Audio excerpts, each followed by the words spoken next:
la chaîne de la diaspora congolaise. Combattant d'un monde meilleur, à l'image des objectifs pour lesquels Patrice Lumumba est assassiné, chers amis, représentants de la ville de Bruxelles, merci pour cette invitation. Je m'excuse d'abord parce que je vais un peu improviser.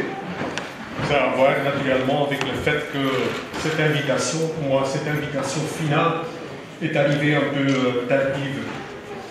De ceci dit, je vais d'abord quand même aussi, dans la ligne de ce que vous avez dit, monsieur le modérateur, évoquer la mémoire de certaines personnes et rendre hommage à des gens qui, les derniers 68 ans, ont essayé de combattre l'étouffement de la lutte de Lumumba et de la lutte des nationalistes au Congo. Il y a d'abord, naturellement, les Congolais qui ont payé le prix le plus fort, le prix ultime, le sacrifice de leur vie.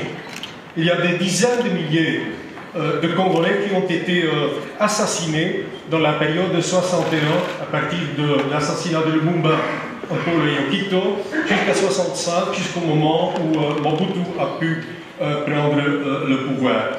Pourquoi? Parce que, en fait, après la destruction du gouvernement Lumumba et son assassinat, l'Occident a cru que le problème était résolu. Non, le problème n'était pas résolu. Et ça, c'est devenu clair à partir de 61 jusqu'à 65. Pendant cette période-là, toute une série de rébellions se sont éclatées. Et ça prouve qu'en fait, Lumumba n'était que l'expression d'une révolution anticoloniale profonde à l'intérieur de cette population. C'est cette population qui a continué à aspirer à cette indépendance réelle et qui donc a continué à organiser des révoltes qui ont été écrasées dans le sang par des forces d'intervention de la CIA, par l'armée belge, par des mercenaires aussi, parce qu'aujourd'hui on parle beaucoup des djihadistes au Moyen-Orient, bien nous autres on a aussi eu nos djihadistes à l'époque. Et ce sont eux donc qui, par des dizaines de milliers, ont été assassinés. Il ne faut pas oublier non plus, à mon avis, les Belges, qui, nonobstant la diabolisation de Lumumba, qui était extrêmement féroce ici en Belgique, n'oublions pas qu'à la une de la Libre Belgique, à l'époque, on faisait un appel écrit pour assassiner Lumumba, et qu'après son assassinat, l'Écho de la Bourse, le journal de la bourgeoisie belge, avait écrit « On serait un peu hypocrite si on dirait qu'on est triste qu'il est mort ». Donc dans ce contexte, il y a eu des Belges qui ont quand même tenu bon. Des gens, des activistes comme Jean Van Lier, l'avocat Jules Chaumet, le sociologue Maïs Hoppers, qui a travaillé dans le cabinet de Lumumba. Ces gens-là, ils ont été vilipendés, agressés, parce qu'ils ont soutenu Lumumba. Et pendant la longue nuit du mobutisme, il y a quand même eu des Belges qui ont gardé vivant cet esprit critique envers le système colonial et néocolonial. Et je pense en premier lieu à Jules Marchal et à Daniel van Groenewegen, qui pour cela n'ont jamais été récompensés, qui n'ont jamais été reconnus, qui n'ont pas eu un accès dans les cercles centraux du monde académique. Et donc, pour tous ces gens-là, Congolais et Belges, je dis honneur à ces gens-là qui ont conservé la mémoire de Lumumba et la lutte contre le colonialisme, nous les oublions jamais. Maintenant, le sujet de cette discussion, l'impérialisme. J'aimerais bien commencer avec un constat qui a été fait par Jean-Paul Sartre, qui a déjà été mentionné ici. Il écrit, et c'est un paradoxe, il écrit « Le programme économique de Lumumba était modéré. Et pourtant, Lumumba était tenu pour un frère d'armes par le révolutionnaire Fanon et pour un ennemi mortel de la société générale. » Pourquoi? D'abord, je crois qu'il y a un réseau politique. Lumumba, par ses qualités de tribun, par ses discours, par ses réunions de masse qu'il organisait, il a injecté une confiance dans les masses congolaises. Les masses congolaises qui, pendant des générations, ont été infantilisées par le système colonial. Et cette confiance a donc provoqué une sorte de processus de radicalisation et de revendication qui menaçait l'édifice colonial de l'époque. Mais la deuxième raison, maintenant j'arrive au sujet de l'impérialisme, c'est une raison économique. Le discours du 30 juin, c'est un discours magnifique, un discours dont les phrases expriment des vérités qu'on peut lire dans des registres multiples. Et la première partie de ce discours, c'est la partie la plus importante, dedans on a une description du Congo colonial. Il parle du racisme. Nous avons connu des ironies, des insultes, des coups parce que nous étions des nègres. Il parle des discriminations, du color bar. La loi était accommodante pour les blancs, cruelle et inhumaine pour les noirs. Il parle de la répression, les relégués, les exilés dans leur propre pays, des fusillades et des cachots. Et surtout, il parle du vent colossal des terres qui a été organisé sous le système colonial, selon le droit du plus fort, comme il le dit. Et il parle aussi du transfert des richesses qui était systématiquement organisé et qu'il a capturé dans une métaphore, une expression un peu concrète. Il parle des maisons magnifiques pour les blancs et les paillotes pour les noirs. Eh bien, ce survol du système colonial, c'était naturellement, en premier lieu, une réponse au discours du roi. Un discours qui était malhonnête, qui était loin de la vérité historique et surtout qui était paternaliste et qui avait le but de voler la victoire qui a été gagnée à ce moment-là par le peuple congolais. Mais en plus de ça, ce survol du Congo colonial était aussi un survol du Congo indépendant, parce que ce Congo colonial a été transféré intégralement au Congo indépendant. C'était donc un message pour le peuple congolais qu'on devait affronter, surmonter ce Congo colonial. Et ça, c'était le sens profond du message de Lumumba, à mon avis, envers la population. Et ça, c'était quelque chose qui n'était pas acceptable pour l'impérialisme. Le Congo, le Sud, traité à pied d'égalité avec le Nord, ça c'est quelque chose qui n'est pas acceptable. Le système impérialiste, le changement d'un système colonial à un système néocolonial a été exprimé d'une façon extrêmement ouverte, extrêmement brutale par la revue La Relève, qui disait on va leur donner de belles maisons, de grandes voitures, on va les respecter, mais on va tirer tous les ficelles dans les coulisses, on va contrôler tout. Et ça, c'est l'impérialisme. L'impérialisme est bâti depuis plus ou moins 150 ans sur l'exploitation du Sud, sur un transfert colossal de ressources qui sont aujourd'hui, et ça c'est un chiffre de la Banque mondiale, qui est bon pour un transfert net chaque année de 2 500 milliards de dollars par an. Et quand on parle du vent des terres sous Léopold II, eh bien c'est quelque chose qui continue jusqu'aujourd'hui.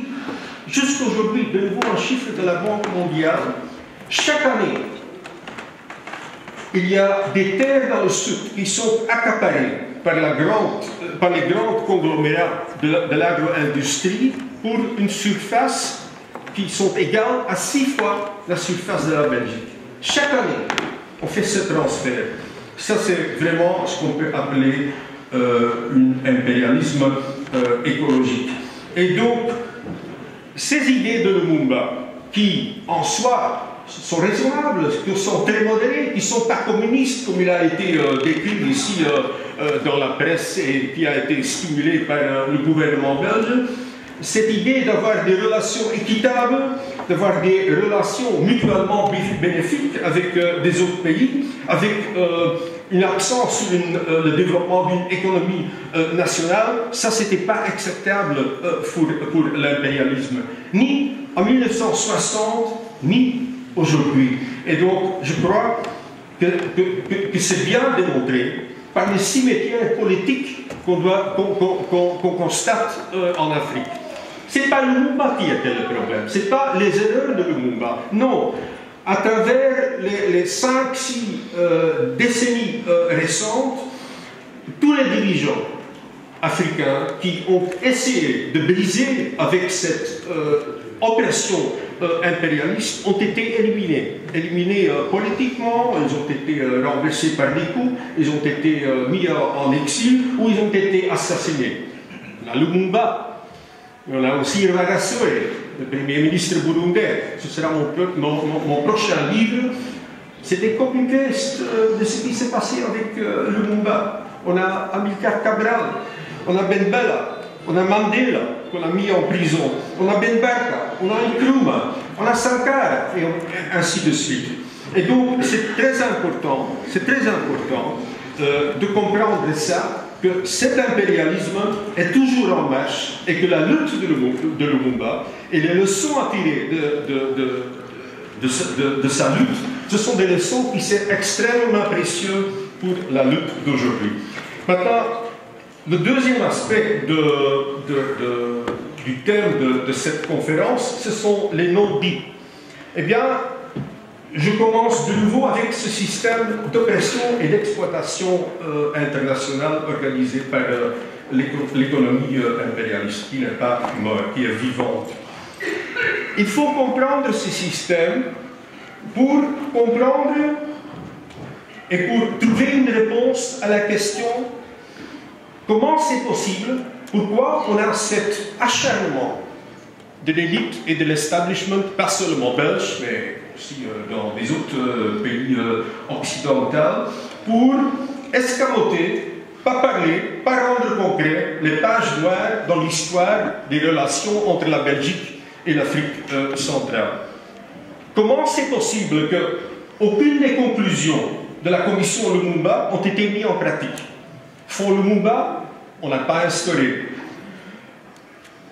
Stimuler le travail scientifique autour de la décolonisation et le néocolonialisme, on n'a pas organisé.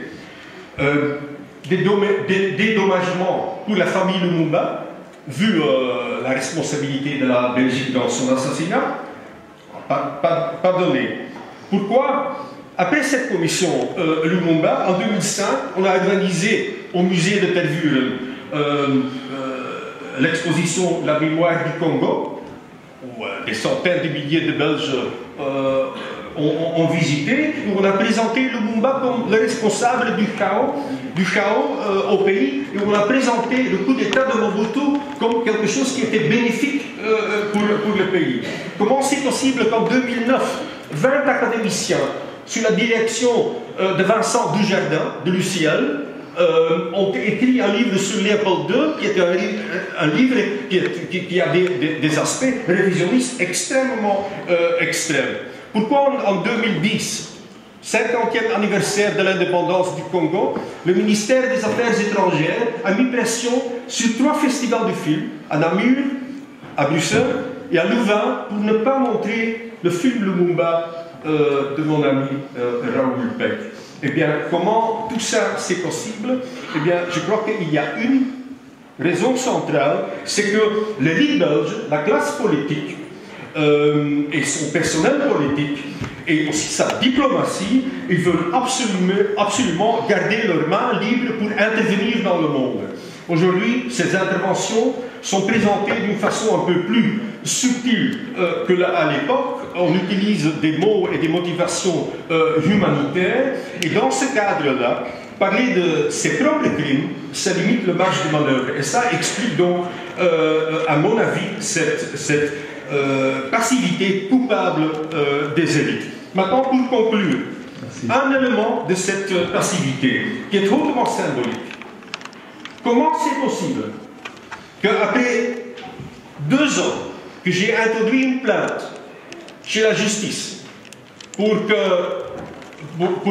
la famille du commissaire de police Gerhard Sutter, qui a détruit le corps de Patrice Lumumba et qui a gardé chez lui une partie de ses dépouilles chez lui comme trophée de chasse et qu'il a montré à ses amis pendant des décennies durantes.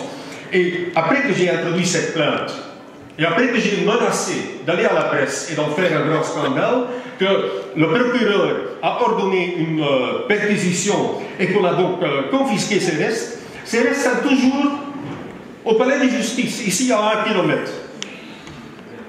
Probablement dans une boîte d'archives. C'est vraiment une constatation insupportable. Pourquoi est-ce qu'on ne réagit pas? Eh bien, je ne propose pas qu'on sort ici et qu'on va prendre en assaut le palais de justice. Non.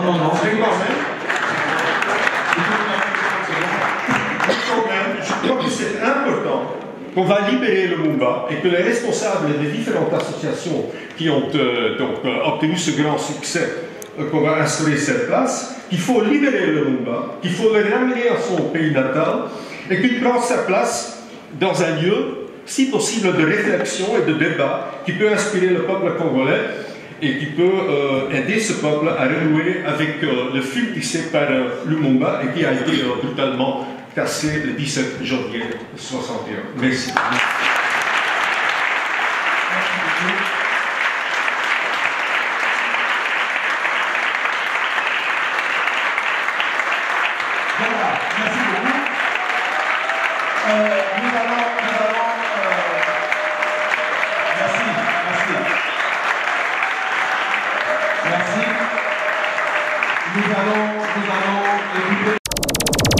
Télévision, la chaîne de la diaspora congolaise.